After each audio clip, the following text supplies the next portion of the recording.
हमारा आज का जो रियल हॉरर इंसिडेंट है वो हमें एक लड़के ने भेजा है, जिस लड़के का नाम है रमन। तो जो रमन है उसका एक दोस्त है, उसका नाम है राहुल। तो ये जो पूरा इंसिडेंट हुआ है ये राहुल के साथ हुआ है। तो मैं आप सभी लोगों को आज एक ऐसी स्टोरी बताऊंगा जो इससे पहले आपने कभी भी सुनी नहीं होगी, और ये कहानी जो है वो एकदम सच है। लेकिन मैं आप लोगों से बस एक रिक्वेस्ट करना चाहता हूँ कि इस वीडियो को पूरा ज़रूर देखिएगा, क्योंकि ये जो इंसिडेंट है ये आपके साथ, मेरे साथ या किसी और के साथ भी हो सकता है।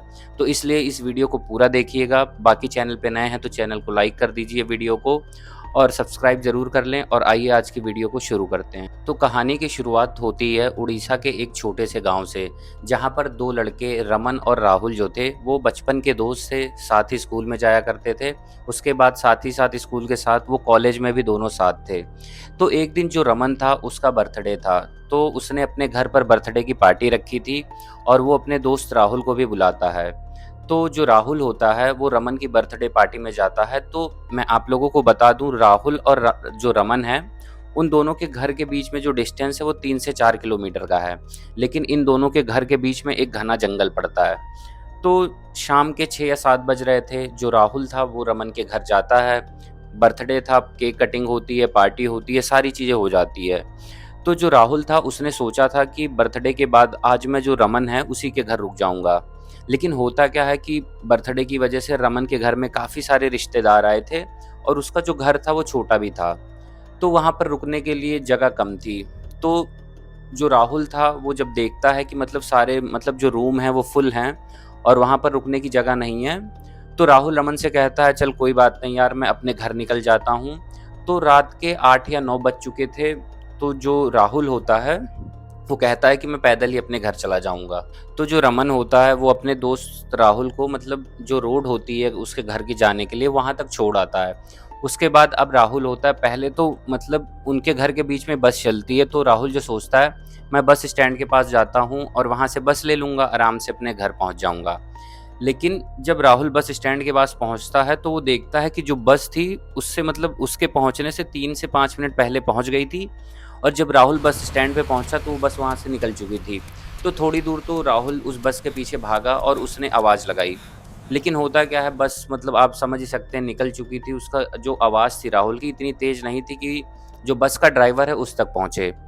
उसके बाद अब राहुल की बस छूट चुकी थी। अब मैं थोड़ा-सा आपको बताता हूँ जहाँ पर राहुल खड़ा था उस जगह के बारे में। एक रोड है, दोनों साइड घने जंगल हैं, रात का टाइम है, 9 बज रहे हैं। अजीब-अजीब सी जानवरों की आवाज़ें हैं, मतलब राहुल को सुनाई पड़ रही हैं। राहुल ये सारी आवाज़ें भी इग्नोर करता है। उसके बाद सोचता है कि अब बस तो छूट चुकी है, अब मैं करूँ क्या? मैं घर कैसे जाऊँ?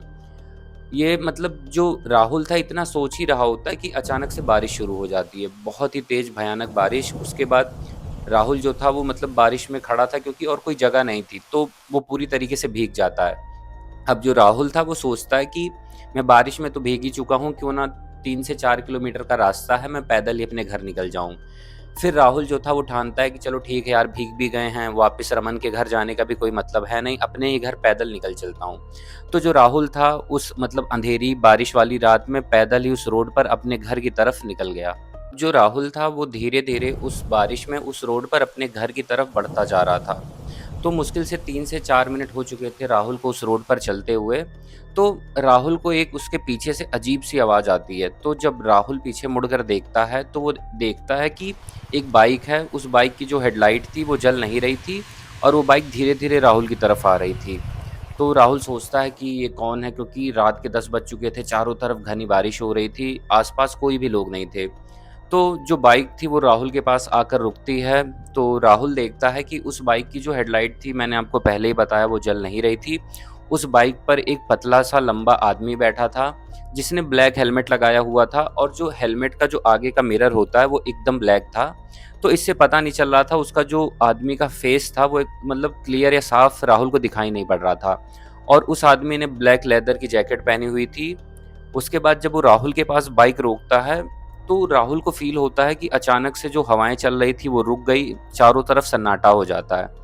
तो जो बाइक वाला आदमी होता है वो बिना हेलमेट को का जो शीशा था बिना खोले ही एक मतलब अजीब-सी और एक बहुत ही धीरे-सी आवाज़ में राहुल से पूछता है कि तुम्हें लिफ्ट चाहिए। अब जो राहुल होता है वो ये सुनने के बाद पहली चीज़ तो राहुल काफ़ी ज़्यादा डर जाता है कि इस अंधेरी सुनसान रात में ये आदमी है कौन, इसका चेहरा भी नहीं दिखाई दे रहा है।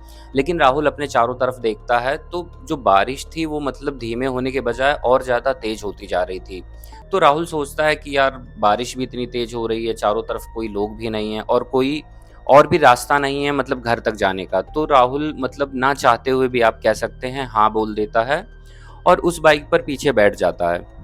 तो जो आदमी होता है वो मतलब राहुल से कुछ बोल नहीं रहा होता है, तो राहुल पीछे उसकी बाइक पे जब बैठता है तो वो बाइक स्टार्ट कर देता है। तो जो राहुल था, तो जो बाइक चलाने वाला था उसकी लेदर की जो जैकेट होती है तो राहुल उसे मतलब साइड से पकड़ता है बैठने के बाद। तो राहुल को फ़ील होता है कि जो उसकी जैकेट थी वो बहुत ही ज़्यादा ठंडी थी, मतलब जैसे लग रहा था कि वो जैकेट मतलब बर्फ़ की बनी हुई है। और थोड़ा-सा फिर जैसे ही हल्का-सा बाइक आगे बढ़ती है तो राहुल को एक अजीब-सी मतलब स्मेल आती है कि जैसे लग रहा था कि जैसे आप कह सकते हैं कि किसी सड़े हुए मतलब मांस की स्मेल।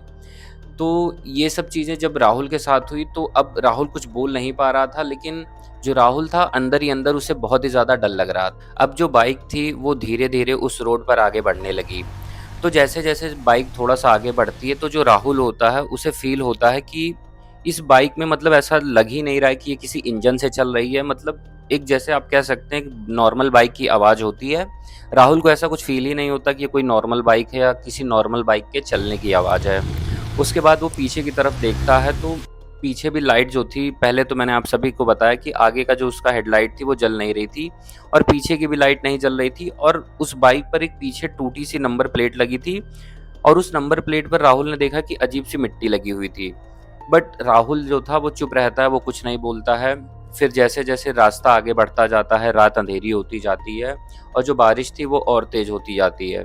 तो जो राहुल होता है वो देखता है कि रास्ते पर एक कट होता है, तो जो बाइक वाला होता है वो मतलब बाइक को हल्की सी मोड़ता है कट से मतलब निकालने के लिए। तो राहुल ना चाहते हुए भी उसकी जो नज़र होती है वो उस आदमी के मतलब हाथों की तरफ जाती है। तो जो राहुल था वो देखता क्या है कि जो आदमी था उसके दोनों हाथ ने मतलब बाइक के हैंडल को पकड़ रखा था और जो उसके नाखून थे या जो उसकी उँगलियाँ थी, वो जो उँगलियाँ थी वो काफ़ी ज़्यादा लंबी थी और जो उसके नाखून थे, आप मानेंगे नहीं, एकदम काले थे और मतलब टेढ़े-मेढ़े से थे। और राहुल को ये सारी चीज़ें देखकर लगता है कि मतलब जैसे उसका हाथ है जैसे काफ़ी सालों से मिट्टी में गड़ा था और किसी ने खोद कर निकाला है, उसके नाखूनों में मिट्टी फँसी हुई है और मतलब बहुत ही अजीब-सा। ये देखने के बाद फिर राहुल बहुत ही ज़्यादा डर जाता है और आप मानेंगे नहीं कि राहुल चिल्लाने की कोशिश करता है, लेकिन ऐसा होता है कि जैसे किसी ने राहुल का गला दबा दिया हो, आवाज़ ही राहुल की नहीं निकल पाई। मानेंगे नहीं, जो राहुल था उसके जो दिल की धड़कन थी बहुत ही ज़्यादा तेज़ हो गई थी, राहुल एकदम से डर चुका था। तो बाइक थोड़ी-सी दूर आगे और बढ़ती है रास्ते पर ही, तो राहुल को मतलब बाथरूम लगती है। तो राहुल उस बाइक वाले से बोलता है कि आप बाइक रोकिए, मुझे बाथरूम जाना है। तो जो बाइक वाला था, आदमी था, उसने बाइक को रोक दिया, लेकिन कोई भी उसका मतलब उसने मुँह से कोई ऐसा आंसर नहीं दिया, लेकिन उसने बाइक खड़ी कर दी। तो रोड के किनारे ही जो राहुल होता है वो बाथरूम के लिए जाता है। तो बाथरूम करने के बाद जब राहुल पीछे मुड़ता है वापस बाइक की तरफ आने के लिए, तो राहुल एक अजीब-सी चीज़ देखता है कि जो चाँद था वो मतलब निकला हुआ था और जो चाँद की शैडो थी, मतलब आप कह सकते हैं रोशनी चाँद की, वो बाइक पे पड़ रही थी। लेकिन जो बाइक पर आदमी खड़ा था उसकी कोई शैडो ही नहीं बन रही थी, ना ही उस बाइक की शैडो बन रही थी। तो राहुल ये देखकर बहुत ही ज़्यादा डर जाता है, लेकिन राहुल ये सोचता है कि अब अगर मैंने रिएक्ट करा या फिर मैंने चिल्लाने की कोशिश करी या भागने की कोशिश करी, तो पता नहीं ये क्या चीज़ है, ये मेरी कहीं जान ना ले ले। तो राहुल कुछ भी रिएक्ट नहीं करता है और दोबारा से जाकर फिर उस बाइक के पीछे बैठ जाता है। अब जो बाइक थी वो रात के अंधेरे में उस रोड पर धीरे-धीरे आगे बढ़ रही थी और बारिश लगातार होए जा रही थी। तो थोड़ी देर के बाद राहुल से मतलब होता क्या रहा नहीं जाता है और राहुल अचानक मतलब एक धीमी-सी आवाज़ में उस आदमी से पूछता है कि तुम हो कौन? तो वो आदमी फिर से कोई जवाब नहीं देता है वो और बस बाइक को चलाए जा रहा था। तो जो बाइक थी वो एक खाई के किनारे से गुज़रती है, जो रोड था वो एक खाई के बगल से निकल रहा होता है। तो जो चाँद की रोशनी होती है अचानक जो बाइक चला रहा होता है आदमी उसके हेलमेट के मिरर पे पड़ती है। तो जो राहुल होता है वो देखता है कि जो हेलमेट का जो मिरर था उसके अंदर उसे एक अजीब-सा सड़ा हुआ चेहरा दिखाई पड़ता है। जैसे कि कई सालों से वो मिट्टी के अंदर था और आप कह सकते हैं कि जैसे कीड़े-मकोड़ों ने उस चेहरे को खा लिया हो, आँखों की जगह सिर्फ़ काले गड्ढे थे और वो जो काले गड्ढे थे राहुल को मतलब बुरी तरीके से घूर रहे थे। तो जब राहुल ये चीज़ देखता है तो बहुत ही ज़्यादा डर जाता है और मतलब अब राहुल को समझ ही नहीं आ रहा क्या हो, मतलब करे क्या वो आखिर। तो राहुल बहुत ही तेज़ से मतलब चिल्लाने की कोशिश करता है, लेकिन जो आप मानेंगे नहीं, राहुल की आवाज़ जो थी वो निकलती ही नहीं है। राहुल को ऐसा फ़ील होता है कि जैसे उसका गला किसी ने दबा दिया हो।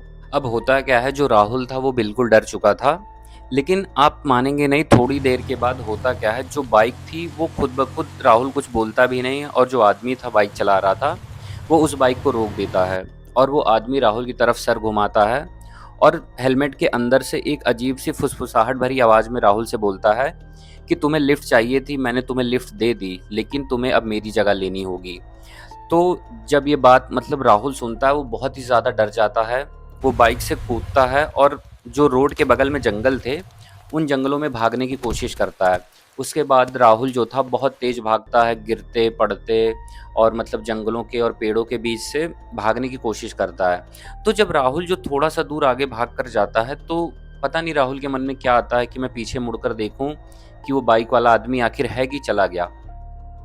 तो जब वो पीछे मुड़कर देखता है तो वो बाइक वहीं खड़ी होती है, लेकिन जो आदमी था, अब वो आदमी उस बाइक पर नहीं दिख रहा था।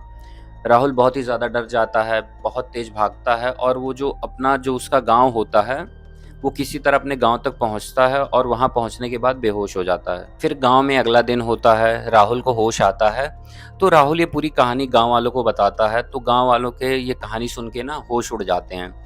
तो गाँव वालों को समझ नहीं आता है कि आखिर करे क्या, तो गाँव वाले पुलिस वालों को बुलाते हैं। तो जब वो लोग पुलिस वालों को ये स्टोरी बताते हैं कि राहुल के साथ ऐसा-ऐसा हुआ, तो गाँव वाले डिसाइड करते हैं कि वो वहाँ पर जाएँगे और पता करेंगे कि आखिर एक्चुअल में ऐसा कुछ राहुल के साथ हुआ था या फिर ये सारा राहुल के मन का वहम है। तो पुलिस वाले, होता क्या है, रात के समय में, मतलब रात नहीं कह सकते, शाम के 5 या 6 बज रहे थे, उस रोड पर जा रहे थे। तो वहाँ पर होता क्या है कि एक बूढ़ा आदमी होता है, जो कि वहीं पर मतलब रास्ते से जा रहा होता है, तो पुलिस वाले उस बूढ़े आदमी को अपने पास बुलाते हैं और उससे पूछने की कोशिश करते हैं कि एक लड़के के साथ कल रात ऐसा-ऐसा हुआ, आखिर ये सच है या झूठ है?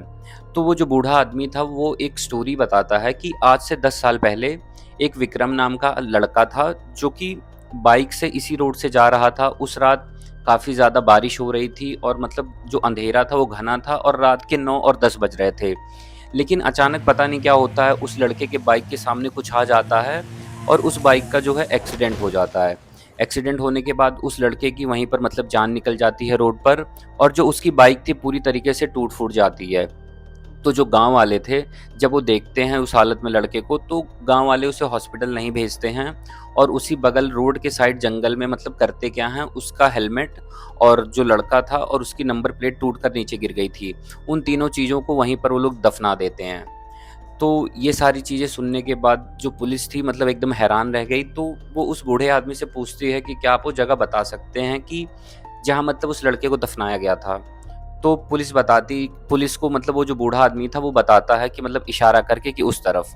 तो पुलिस जाती है, वहाँ पर खुदाई करती है, तो आप मानेंगे नहीं आप सभी लोग, एक्चुअल में उसका मतलब जंग लगा हुआ हेलमेट और कुछ बॉडी के टुकड़े मतलब हड्डियाँ और जो राहुल ने बाइक के पीछे एक टूटी-सी मिट्टी लगी हुई नंबर प्लेट देखी थी, वो नंबर प्लेट पुलिस वालों को मिलती है। इसके बाद होता क्या है, ये सारी चीज़ें पता करने के बाद जो पुलिस वाले होते हैं, क्योंकि राहुल ने वो सारी चीज़ें बताई थी, तो राहुल को बताने के लिए पुलिस वाले राहुल के घर के बाहर आते हैं। तो जैसे ही पुलिस वाले राहुल के घर के बाहर आते हैं, तो उन्हें मतलब जो राहुल ने या फिर जो उस बूढ़े आदमी ने बाइक बताई थी, वो बाइक को देखते हैं पुलिस वाले कि राहुल के घर के बाहर खड़ी थी, लेकिन उस बाइक पर कोई आदमी नहीं था और उस बाइक की पिछली सीट पर ऐसा लग रहा था कि अभी थोड़ी देर पहले कोई आदमी बैठा था।